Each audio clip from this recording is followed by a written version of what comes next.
One lady who is meditating for a long time and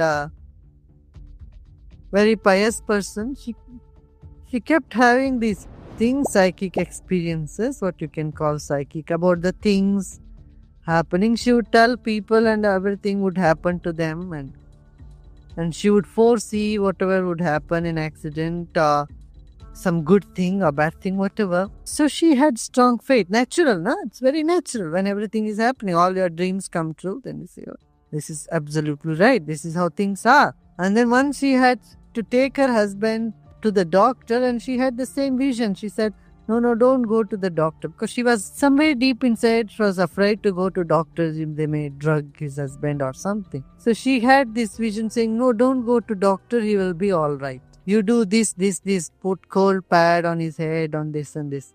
She had all these voices and she started doing that.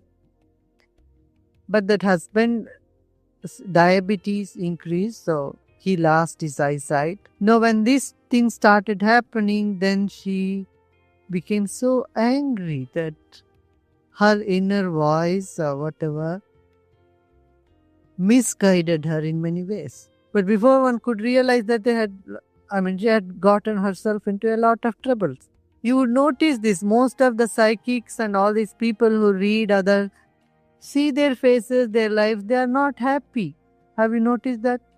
There is not that shining, there is not that brightness. In themselves, they are in lot of trouble. Why? Because they do not know that this is a yoga maya.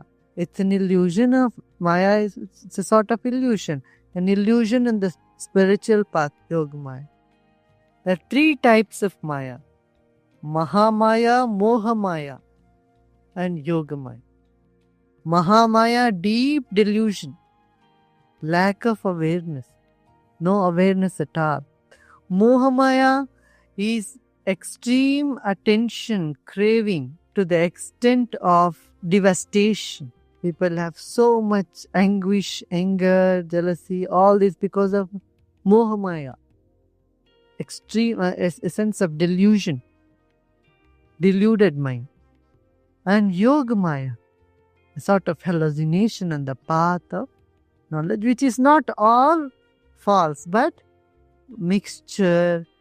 So best is to take them as it comes. That is why on the spiritual path, the master's guidance is very essential. Because master can say, no, this is Yogamaya or this is okay. Can testify you. This is fine. This is an illusion, drop it, or this is all right. He can filter it and guide you through it. And moreover, we don't need to go into it. Just be simple, natural, and surrender it to the divine to take over. Everything will happen.